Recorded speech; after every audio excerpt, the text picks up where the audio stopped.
আমি জানি সবাই ভর্তার পাগল। যারা ভর্তা পছন্দ করেন আজকের রেসিপিটা তাদের জন্য। মন দিয়ে দেখেন এবং এভাবে করে খাবেন, বুঝতে পারবেন কী ভর্তা করেছি। আসসালামু আলাইকুম বন্ধুরা, কেমন আছেন সবাই? আলহামদুলিল্লাহ আমি ভালো আছি। দেশের যেখান থেকে দেখছেন সবাইকে অনেক অনেক ভালোবাসা শুভেচ্ছা দিয়ে আজকের মূল রেসিপি চলে যাচ্ছি। আমি এখানে পাতাকপি চিকন করে কেটে নিয়েছিলাম গ্রেটার দিয়ে। আমার হাতের সমস্যা সবাইকে বলেছি আমি বটি দিয়ে কাটিনি, আপনারা কেটে নিতে পারেন নিজেদের ইচ্ছে অনুযায়ী। আর এটাকে আমি পানি ঝরিয়ে তারপরে কিন্তু যে এখানে পানি উঠেছে এই পানিটা দিয়ে সিদ্ধ করে নেব। পানি কিন্তু ভালো করে ঝরিয়ে নেবেন, পানি থাকা যাবে না কিছুতেই না, এটা কিন্তু মনে রাখবেন। ভিডিওটা পুরোটা দেখলে খুব সুন্দর করে ভর্তা করতে পারবেন। এখানে বেগুনগুলো আমি গোল গোল করে চাক চাক করে কেটে নিয়েছি। দিয়ে দিলাম হলুদ গুঁড়ো, মরিচ গুঁড়ো, লবণ গুঁড়ো, পরিমাণ মতো জিরে গুঁড়ো, ধনে গুঁড়ো সব দিয়েছি। সব মশলা দিলে না এই বেগুনটা ভাজাটা মজা হয়, টেস্টি হয় যেটাকে বলে। আমি সবগুলো মশলা স্কিপ করিনি, সব দিয়েছি। মেখে রাখলাম 5-7 মিনিটের জন্য। তারপরে প্যানে তেল গরম করে আমি বেগুনটাকে ভেজে নিব এবং পোড়া পোড়া করে ভাজবো। কাশি উঠে কিন্তু বেগুনটা ভাজতে গেলে। তো আমি এখানে আগে এই একটু তেল বাড়িয়ে দিয়েছি। এই প্যানের মধ্যে পেঁয়াজটা, রসুনটা আর মরিচগুলো ভেজে নেব। আস্তে আস্তে এই প্যানের মধ্যে আমি সবগুলো ভেজে নেব বলে একটু তেলটা বাড়িয়ে দিয়েছি। আমার মরিচটা ভাজা হয়ে গেছে। মুচমুচে করে মরিচটা ভাজবেন, তাহলে ডলতে সুবিধা হবে, আপনার ভর্তা করাটা ভালো লাগবে। রসুনটা একটু রাখলাম, রসুনটা আরেকটু ভাজা ভাজা করব যাতে একেবারে গলে যায় ডলা দেওয়ার সময়, আর ম্যাশ করতে ভালো লাগবে। আর পেঁয়াজটাও দিয়ে দিলাম, পেঁয়াজটাও ভাজা ভাজা করব, গোল্ডেন ব্রাউন কালার করব সব কিছুই। পেঁয়াজ ভাজার সময় একটু যত্ন করে ভাজতে হবে যেন ভাজাটা সব দিক থেকেই সুন্দর হয়। সুন্দর হয় বলতে যেন কালারটা সুন্দর আসে এবং এমন একটা সাইজে করবেন, 5-7 মিনিট ভাজবেন যাতে এটা ডলা দিলে একেবারে মিহি হয়ে গলে যায়, আস্তে আস্তে না থাকে। আমি এটাকে তুলে নিলাম। এই ভাজাগুলো সুন্দর হলে ভর্তাটা করতে আপনার ভালো লাগবে। মরিচটা যদি ভালো করে ভাজেন ডলে দিলে তখন একেবারে খুব সহজেই ম্যাশ হয়ে যাবে। যারা করেন এক্সপার্ট তারা তো জানেন, যারা নতুন তাদের জন্য কিন্তু এত কিছু বলা। ভিডিওটি ভালো করে দেখেন তাহলে অসম্ভব মজার এই ভর্তাটা আপনিও বাসায় করে খেতে পারবেন ইজিলি, এবং যে কোনো অনুষ্ঠানেও কাউকে দিতে পারবেন। যে খাবে সেই কিন্তু রেসিপি জিজ্ঞেস করবে। অসম্ভব মজার এই ভর্তাটা, বলে দিচ্ছি, একবার করে খেয়ে দেখবেন। আমি কিন্তু বেগুনগুলো পোড়া পোড়া করে ভাজবো। মশলা দেওয়ার কারণে বেগুনটা অনেক সুস্বাদু হবে। এমনি তো পোড়া বেগুনের ভর্তা মজা, আর এখানে আমি কিন্তু দেখেন তেলটা কিন্তু অ্যাবজর্ব করে নিয়েছে। আর আমি একেবারে পুড়ে পুড়ে ফেলতেছি, এটাকে মচমচে হবে এইরকম একটা ভাজা ভাজা করব। কালারটা খুব সুন্দর হয়েছে, এরকম ভাজা দেখলে কিন্তু সবারই খেতে ইচ্ছে করে, তাই না বন্ধুরা? আমি কিন্তু আপনাদের ভালোর জন্য অনেক কিছু বলি। ভালো লাগলে অবশ্যই আমার চ্যানেলটিকে সাবস্ক্রাইব করে দিবেন, পাশে থাকা বেল আইকনটি প্রেস করে দিবেন যাতে যখনই নতুন ভিডিওগুলো আপলোড করব সেটার নোটিফিকেশন আপনার কাছে পৌঁছে যাবে। আর দেখেন টমেটোটা আমি ছোট ছোট করে কেটে নিয়ে একটু হলুদ, মরিচ, লবণ দিয়ে মাখিয়ে রেখেছিলাম, এটাও ভেজে নিলাম। এইরকম পর্যায়ে তুলে নেবেন যখন দেখবেন একেবারে সিদ্ধ হয়ে গেছে। একটু গুঁড়ো গুঁড়ো আছে, চাকচাক থাকলে সমস্যা নেই, এটা ভালো লাগে।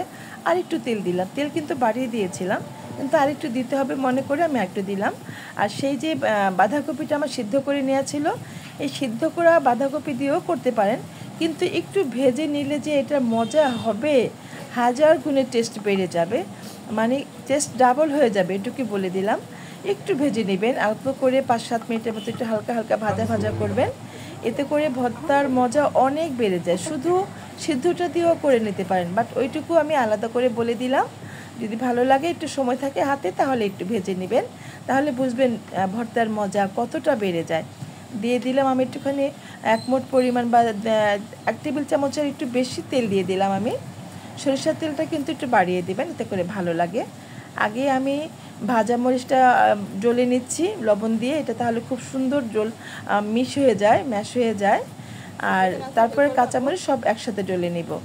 এটা কিন্তু এটার যে হ্যামারটা আছে এটা দিয়ে করতে পারতাম, বাট আমি হাতে ডলে নিলাম।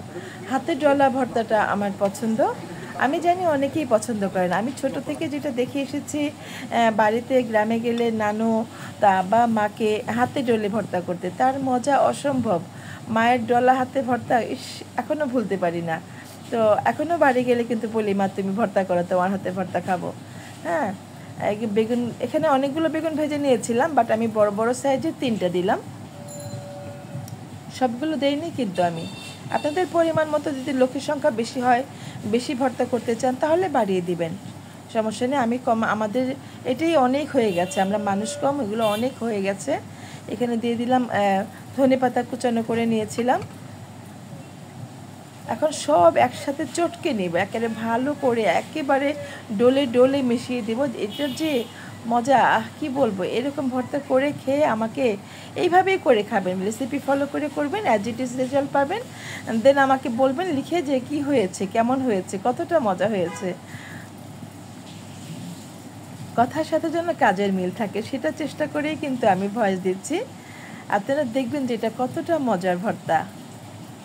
এই ভর্তা দিয়েই শুধু ভাত খেতে পারবেন, আর যে খাবে সে বলবে আরেকটু দাও, আরেকটু রেসিপিটা বলো। অনেক মজা হয়েছে। লাস্টে এটা যখন ডলা হয়ে যাবে তখন আমি একটু কাঁচা পেঁয়াজ আবার দিয়ে দিব, এটা দেখার সুন্দর ভালো লাগে। কামড়ে কামড়ে কাঁচা পেঁয়াজটা লাগলে কিন্তু ভালো লাগে। একটু লবণ লাগবে মনে হচ্ছিলো, আমি একটু লবণ দিলাম। এগুলো ভর্তার মধ্যে একটু চেখে দেখতে হয় যে লবণ টবণ সব ঠিক আছে কিনা।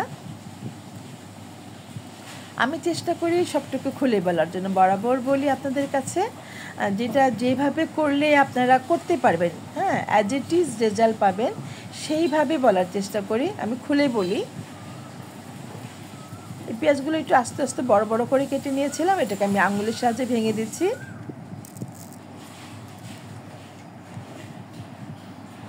সুন্দর লাগে, এভাবে করে খেয়ে দেখবেন কতটা মজা হয়, কতটা টেস্টি হয়।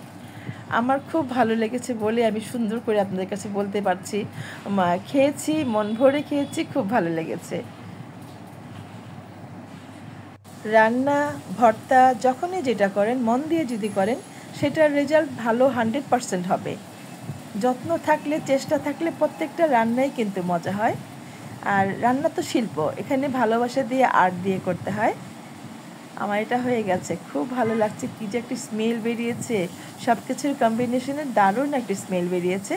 গার্নিশের জন্য একটু পেঁয়াজ দিলাম, একটু ধনেপাতা কুচি দিলাম, আর এটা ওই যে কী বলে নাগা মরিচ, বোম্বার মরিচ যেটা বলে, ঝাল যেটা, সেটা নিলাম। এটা দিয়ে একটু মিক্সড করে এই ভর্তাটা খেয়ে দেখবেন কতটা মজা হয়। তারপর আমাকে ছোট্ট ছোট্ট করে কমেন্ট করে বলবেন কেমন হয়েছিল আমার ভর্তাটা আজকে।